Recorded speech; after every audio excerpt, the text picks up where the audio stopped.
ETF index mutual funds నేర్చుకుని stock మార్కెట్లో రాణించాలనుకుంటున్నారా? వెంటనే ఈ నెంబర్కి కాల్ చేయండి.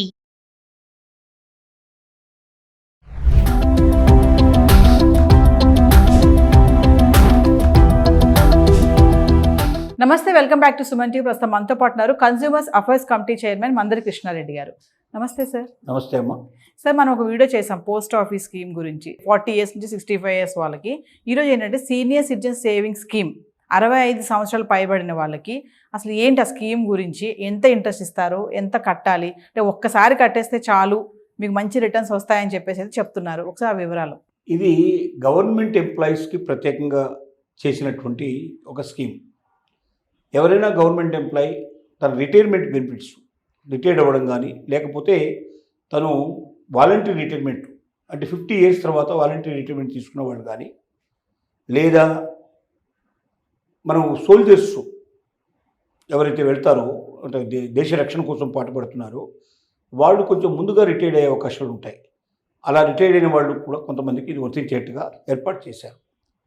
అంటే దీంట్లో 8.2% ఇంట్రెస్ట్ వస్తుంది. చాలా అత్యధికమైన ఇంట్రెస్ట్. ఇంతవరకు బ్యాంకుల్లో ఎవరు కూడా ఇంత ఇంట్రెస్ట్ పే చేయరు. వీళ్ళకి దీన్ని క్యుములేటివ్ సిస్టంలో అంటారు. అంటే వడ్డీకి చక్రవడ్డీ కట్టేటువంటి పద్ధతిలో కడతారు. దీన్ని 3 నెలలకు ఒకసారి అమౌంట్ పే చేస్తారు. ఈ వడ్డీ మొత్తం ఎంత వస్తుందంటే సుమారుగా ఒక 30 లక్షల రూపాయలు మనం ఈ స్కీమ్లో పెట్టినట్టయితే, పోస్ట్ ఆఫీస్లో ఈ స్కీము వర్తిస్తుంది. స్కీమ్లో పెట్టినట్టయితే కొన్ని బ్యాంకుల్లో కూడా ఇది పెట్టే పాసిబిలిటీస్ తీసుకొచ్చారు. మనకు 61,000 చిల్లర వస్తుంది మొత్తం. 3 నెలలకు ఒకసారి 30 lakhs పెడితే అంటే ప్రతి నెల పర్ మంత్కు 20,000 మినిమం పడుతున్నట్టు లెక్క. సో అలాగే ₹1,00,000 పెడితే దాని తగ్గట్టుగా 2 లక్షలు అన్నీ మనకు సుమారు ఈ రకమైన క్యుములేటివ్ 8.2% క్యుములేటివ్ సిస్టమ్ లోపల దాని మీద వడ్డీకి చక్రవడ్డీ వచ్చే పద్ధతి ఏర్పాటు చేశారు. ఈ స్కీమ్ అన్నిటికన్నా ఎక్కువ వడ్డీ ఇచ్చేటువంటిది. అంటే భారతదేశంలో ఏ పథకానికి ప్రభుత్వ పథకాల ద్వారా ఇవ్వనంత ఎక్కువ వడ్డీ అత్యధికంగా ఇచ్చారు. కారణం ఏంటంటే సీనియర్ సిటిజన్ దృష్టిలో పెట్టుకొని 5 ఏళ్ల వరకు ఈ సిస్టమ్ ఇచ్చారు. అంటే ఎవరైనా 5 years వరకు డిపాజిట్ చేసుకోవచ్చు.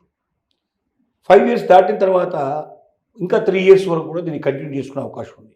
5 years పూర్తయిన వాళ్ళు మళ్ళీ ఎక్స్టెన్షన్ అడిగితే ఇంకో 3 years ఇస్తారు.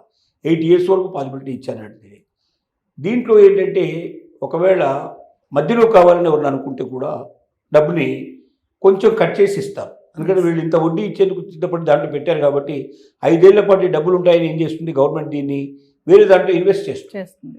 ఏదో పెద్ద పెద్ద ప్రాజెక్టులో పెడుతుంది, గవర్నమెంట్ బాండ్స్లో పెడుతుంది. మరి డబ్బులు తిరిగి చెల్లించాలంటే ఎక్కడ నుంచి ఆదాయం రావాలి కదా, ఆదాయం వచ్చేది చేస్తుంది. 5 years కాకముందే వీళ్ళు వెంటనే డబ్బులు తీసుకుంటారు అన్నప్పుడు నష్టం వచ్చే అవకాశం ఉంటుంది. అక్కడ ఆ నష్టాన్ని భర్తీ చేయడానికి గాను కొంచెం పర్సెంటేజ్, చిన్న స్మాల్ పర్సెంటేజ్ కట్ చేసి మిగతా డబ్బులు ఇచ్చేస్తారు. దీంట్లో 20 లక్షలకు మించి దాదాపుగా ఒకరు చేయడానికి అవకాశం ఉంటుంది. ఇద్దరు కలిసి మొత్తం 30 లక్షలు చేసుకోవచ్చు. ఇద్దరు భార్యాభర్తలు ఇద్దరు కలిసి 30 లక్షలు చేసుకోవచ్చు. అట్లా పాసిబిలిటీ ఇచ్చారన్నట్టు. 30 lakhs ఇచ్చారు. ఒకవేళ మధ్యలో చనిపోతే వ్యక్తి, వాళ్ళకి ఈ డబ్బులతో పాటుగా అడిషనల్గా అమౌంట్ కూడా వడ్డీ అప్పటిదాకా ఉన్నదాన్ని లెక్కగట్టి కూడా ఇస్తారు. ఆ పాసిబిలిటీ కూడా దీంట్లో ఇచ్చారన్నట్టు. ఇలాంటి పరిస్థితులు కాబట్టి రిటైర్డ్ అయినటువంటి పర్సన్స్ ఎక్కువ చేసే పని ఏంటంటే గవర్నమెంట్ సంబంధించిన స్కీముల్లో పెట్టకుండా ప్రైవేట్గా ₹2 ఇస్తాం, ₹3 ఇస్తాం, ₹4 ఇస్తాం అని ఆశ పెట్టి చాలామంది చిట్ ఫండ్ కంపెనీలు కానీ, లేదా ఎక్కువగా ఇలాంటి ప్రైవేటు స్కీములు కానీ అది పెట్టి మీకు ఇంత కడితే ఇంత ఇస్తాం, ఇది అని ఆశ పెడతా ఉంటారు.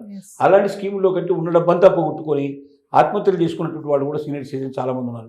పిచ్చి వాళ్ళు అయిపోయిన వాళ్ళు చాలామంది ఉన్నారు. ఎందుకంటే ఆ డబ్బుతోటే వాళ్ళ జీవితం అంతా బతకాలి.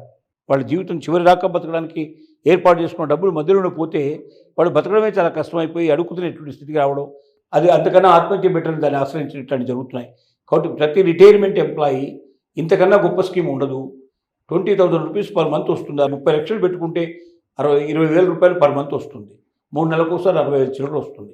ఇంత గొప్ప స్కీమ్ వేరే దాంట్లో ఉండదు. కాబట్టి ప్రతి రిటైర్మెంట్ పర్సన్ కూడా తన డబ్బుకు భద్రత ఉంది. ఇది ఎందుకంటే ప్రభుత్వానికి సంబంధించింది కాబట్టి పోస్ట్ ఆఫీస్లో పెడతారు, కొన్ని బ్యాంకుల్లో పెడతారు కాబట్టి ₹1 దీంట్లో ఎక్కడికి పోదు. ఏ ప్రభుత్వం మారినా మనకి ఇబ్బంది లేదు, తప్పనిసరిగా డబ్బు వస్తుంది. 100% గ్యారంటీగా ఉండేటువంటి అవకాశం ఉంది. దీంట్లో వచ్చేటువంటి వడ్డీ కూడా మనకు పర్ఫెక్ట్గా వచ్చే అవకాశం ఉంది.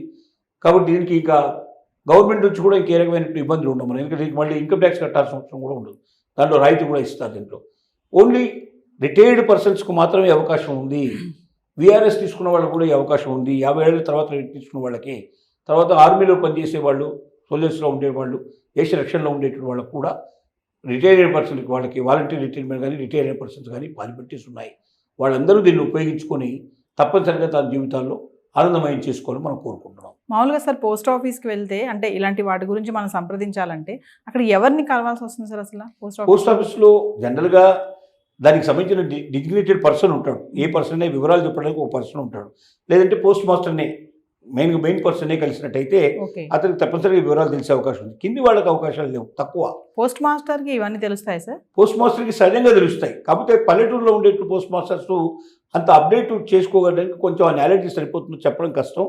ఒక అలాంటి పరిస్థితి ఏర్పడితే కొంచెం మండల హెడ్ క్వార్టర్లో ఉండే పోస్ట్ ఆఫీసు అట్లా కాంటాక్ట్ చేసినా కూడా తప్పనిసరిగా వాళ్ళకి వివరాలు తెలిసే అవకాశాలు ఉంటాయి.